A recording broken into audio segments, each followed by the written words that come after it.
Thank you. You sure you don't want anything? No, thank you. Okay. Okay, it's good? I hope so.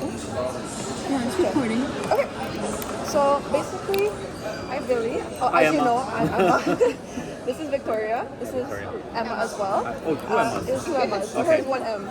So You're one M. Yeah. Okay. So basically today we're here just to know about more about your coffee machine, and basically we're just doing this as a project for Vangi.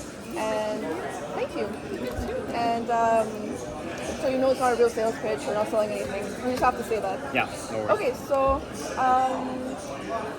I figured you'd be the perfect person to talk to this about, because I know you have a very big business, and obviously I've been working here. I know how many coffees we serve. I know all about this machine, so I know that coffee is very important here because Yep. it goes pairing with the desserts. So basically, we're just going to ask you a couple of questions based on the needs that you have for coffee here. Okay. So I think the person that starts is you. You have your situation questions, so I'll let you ask. So, what type of coffee machine or systems are you currently using for your restaurant's coffee service? Right now we have the Nespresso. I think it's the Anguilla 110 model, if I'm not mistaken. It's a pod machine. Okay. How is coffee usually prepared and served after meals, and who's responsible for it? What do you mean by how it's served?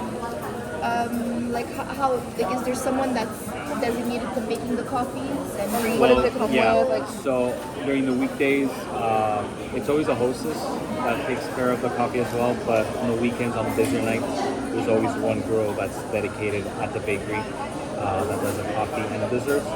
And if it gets a little bit too busy, another girl will jump in and help. And how important is consistency and quality in your coffee service to the overall customer experience at Elixir? Well, that's the reason why we got a pod machine. Was before, like, you know how you usually go to a coffee shop and you see them like with the grinder and all that. Yeah. The problem with that, it's much cheaper. I would say 1/4 cheaper. Like, it's super cheap that way. That's where your profit margins are high. But the problem with consistency is that when you have different people touching one machine and making coffees a different way, Yeah. it's always going to turn out different. So one girl might use less coffee, one girl might use more coffee, one girl might steep it a little bit too long. So the inconsistency factor is a big issue. So that's why we went with pod. I don't want to call it dummy proof, but it's really like you put in a pod, you pull the lever, and you push one button, it does everything for you. And it's always consistent. okay. Yeah. So for the next question, do you ever experience delays or slower service when preparing coffee during busy periods? She would know better than I do. Well, yeah, actually, I would probably be able to answer. Yeah, Well, she would answer that because I'm back there. Well, you know what? It depends. Like, if you get, like, let's say, like 4 cappuccinos in a row, or like 4 lattes, the lattes Yeah. take a lot longer, and there's only one side that has milk. So, like, if I have to make cappuccinos, I have to wait for the lattes to finish, and then I have to do the. So, if you have like 2 milks, maybe that would be a bit more efficient. If you have anything, I guess, more than 2 coffees, Yeah. it's quick. If you have, I mean, if you have less than 2 coffees, it's quick. Yeah. But if you have anything of 2 of the same coffee and more, then you gotta wait. Like she said, only one side does milk products, so then you make one, you gotta wait for it, make another. So if you have a group of 10, and let's say they order 10 cappuccinos, she's screwed. Yeah, it's just Yeah. the process is long, Yeah. and sometimes it like malfunctions, or the pod goes through the machine, and then Yeah. and I'm stuck having to like. Yeah, it's Yeah. obviously it's a waste, but it's like then you're stuck having to put another pod. But and it's then not something that happens often. It just sometimes it's like malfunction or something. You have to do it again. So. Yeah. Makes sense. Have customers ever commented about the flavor, the temperature, or variety of your current coffee option? Variety, no, because it's usually regular or decaf. Okay. We don't have any flavored Like coffee. any flavors, yeah.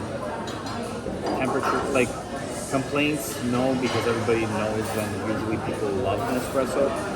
It's a brand that people are like, they know about it, so there's usually Amazing. yeah. And does your current system ever require extra maintenance or cause interruptions during services? Well, like you said, that maybe you have to. Maintenance we do I would say once every 6 months something will happen that we need to call a technician to come and change something. Because if we do, let's say we do about 3,000 coffees a month, maybe even more, if you multiply it by 6 months, then we're at 18,000 copies. So the machine is bound to. It's bound something about that. Okay, it's me. So, if the coffee service, let's say, is delayed, how might that affect, let's say, your customer service, or how might people think it would really bother people if we didn't have coffee, if it was interrupted, or like has it ever crashed, let's say, during a really important shift? Well, it's happened that we haven't served because it Yeah. doesn't work, which then they have the alternative of regular coffee. Okay. But usually somebody that drinks that kind of coffee won't drink that kind of coffee. Whereas somebody that drinks that coffee, worst case scenario, they'll have this coffee, Okay. right? I mean, regular drip, they'll have an espresso, but an espresso drinker won't go to that. It's happened where we haven't served any. Does it suck? Yeah, but it happens. As for customers waiting too long, or I mean, you haven't gotten any formal complaints. no, we haven't. Okay. No, Okay. not yet. So I think you kind of answered this one. Could inconsistent coffee quality or like limited flavors affect your reputation as like Elixir? But you kind of answered that you. Yeah, I answered that, but I mean, flavored coffee. I'm not a Starbucks. No, yeah. So people would Yeah. come here, and usually it's a complimentary thing after the meal, Yeah. where they just want to finish off their night, so they just want a cup of Joe. Yeah. We don't get. We used to when we first opened. We had like the raspberry flavored and Oh. hazelnut and all that, but it Is it didn't. complicated? People didn't want it. They just wanted coffee. Okay. Yeah. And I think you kind of answered this one too, but like how does maintenance issues or slow preparation times impact your staff, stress, and workflow? But you kind of said that Yeah. at times it could be a little bit time consuming. So I think all my questions were But answered. we always have a backup to that. Like the espresso doesn't work, we always have the regular drip Regular coffee. coffee. So worst case scenario for the customer, they'll have that. Okay, perfect. We only have 3 questions left. Yeah, no worries. It's your turn. Would having a fast, easy-to-use machine that produces consistency quality coffee improve your service speed? Yeah, for the end of the night, yeah, absolutely. Okay. The quicker you get it out, the quicker you can rotate the tables and get them out of here. Exactly. So, How valuable would it be to offer a wider range of flavors or seasonal pods to enhance the dessert experience? I'm not into flavors, so I wouldn't Okay. do it. The only thing that I would do, and I think we've done it in the summertime, is iced latte or espresso, and that's like to the limit that I'll go. Again, I'm not a Starbucks. I don't want people coming in and saying that I want. Yeah, And do we still offer the iced one now? I think we still have a few. still have. Yeah, but people don't. I mean, People don't really order. whether sucks Except, outside, who wants? I mean, I except, drink like, people iced like me. espresso from Starbucks every day, but I'm one of the weirdos. Yeah. And then our last question. So basically, like this is to kind of kind of summarize everything.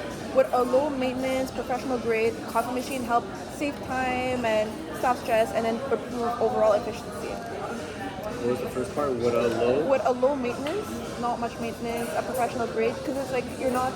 Let's say for this project, like you don't already buy from Espresso. We're just kind of asking based on your like the fact that you serve So a coffee. low maintenance? Low maintenance, professional grade, and then it also saves time for your Yeah. staff. Okay. That's what I mean. I think everybody goes for that now. Yeah. Something that's quick, efficient, dummy proof, like I call it. Not that you girls are dummies. No, but no, I you know know. what I mean. Like something that's Hey, I've witnessed a lot. like if but I bring a monkey and I put it there, he'll Yeah. just like something. there's no way you fast. can go wrong Yeah, on that. and it's something that needs to be quick because rotation in our industry is key. Like we want to get the person in and out as fast as possible to turnover, and you know that's why you see at Starbucks there's the drive-through window, and now they have 2 machines. One is only for drive-through, so the line just continuously. Yeah. So there's one person that does inside and Uber, and then there's another coffee machine that's just drive-through. So the drive-through people are a continuous flow; it doesn't stop. Okay. Thank you so much. That's it. Yeah, that was all our Ladies, questions. thank you. Thank you so much for If your you're time. hungry or anything, let Sophia know. No. Okay? Thank you so much. Good luck on your project. Thank you. Very nice I'll to see meet you girls. soon. See you Friday. Please, I hope that filmed everything, guys.